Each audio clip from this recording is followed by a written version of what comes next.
अस्सलाम वालेकुम। मुंहिंजो नालो गुलशेर टगड़ा आहे। अॼु मुंहिंजो मौज़ू आहे पाकिस्तान पीनल कोड जो section number 295। Pakistan penal code जो बाब 15 मज़हब सां लाॻापियल ॾोहनि बाबति आहे। ॾिसूं त 295 सेक्शन छा थो चए।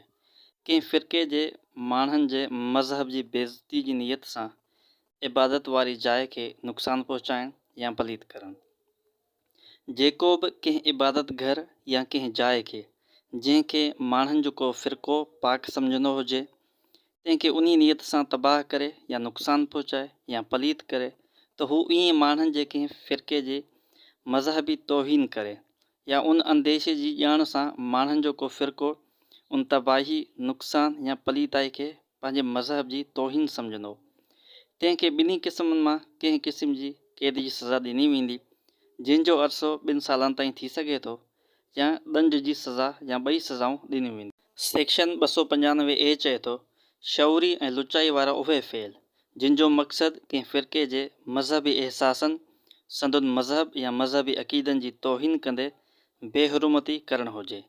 जेको बि शऊरी ऐं लुचाई वारी नीयत सां पाकिस्तानी शहरनि जे कंहिं फ़िरके जे मज़हबी एहसासनि जी तज़लील जे मक़सद सां लफ़्ज़नि तोड़े तक़रीर हुजनि या लिखत या इशारनि वसीले उन्ही फ़िरके जे मज़हब या मज़हबी अक़ीदनि जी तौहीन करे या तौहीन जी कोशिश करे तंहिंखे ॿिन्ही क़िस्मनि मां कंहिं क़िस्म जी क़ैद जी सज़ा ॾिनी वेंदी, जंहिंजो अरसो 10 वरहनि ताईं थी सघे थो, या ॾंड जी सज़ा या ॿई सज़ाऊं ॾिनियूं वेंदियूं। सेक्शन 295 ऐं 295A में इहो फ़र्क़ु आहे त 295 में चयो वियो आहे त कंहिं बि मज़हब या उन सां लाॻापियल कंहिं फ़िरके जी कंहिं अहिड़ी जॻह खे जंहिंखे उहो मुक़दस सम्झंदो हुजे, को माण्हू अगरि उनखे नुक़सानु पहुचाए या उनखे नापाक करे त उनजी सज़ा जो ज़िक्र थियलु आहे।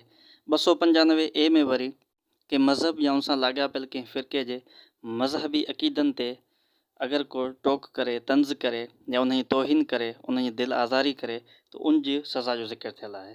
सेक्शन 295B क़ुरान पाक जी बेहुरमती वग़ैरह।